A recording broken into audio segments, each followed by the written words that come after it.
So these Hungarians are now making a very risky experiment. And is that good for us? Is that good for us? I mean the international community or Europe. And then my answer would be that, well, if they fail, and there is a high chance that they will fail, because they are doing something which is absolutely different from the mainstream, so they are doing something very, very risky. So there is a high probability of failure. So if they fail, that's good for the community, because all the others will learn from that. Policy making in Europe will be much easier after that failure. And there is another scenario, the probability is lower that they will succeed, that this unorthodox education policy will be successful. Then the community is winning again, because they took the risk, and now we can learn from them. So if you look from the international community's perspective, I think that that's the way you can answer the question. If you think from the perspective of the Hungarian citizen, then it depends whether you are a risk-taking character.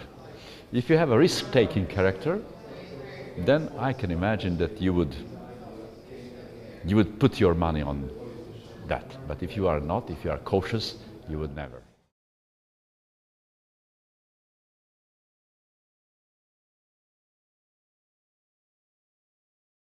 Absolutely. It's a shock, but it's not a surprise. Because when we had the election, beforehand there was a so-called Szélkámán plan. And in that program, the now ruling party announced that there will be a smaller higher education and they will withdraw some money from higher education, but nobody believed that really. Or if they believed, then they saw that it will be a long-lasting process. And what is the real shock is that everything happened so quickly. So in a year or in 2 years, everything changed, and withdrawal of money, withdrawal of students, the regulation, the rules, everything changed. So that's really a shock now, and of course the institutions and the people try to adjust.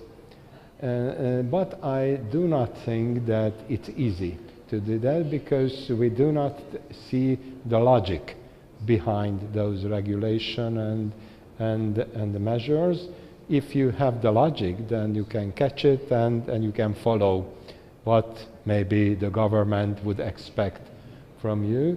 And this is why we see that most of these measures look at least ad hoc and improvised. The institutions are very uncertain what to do, how to react. So I suppose that the next 1-2 years will have some surviving strategy at every institution, and without any coalition, unfortunately. What I see now, that all the institutions would like to save their own people, their own departments, etc.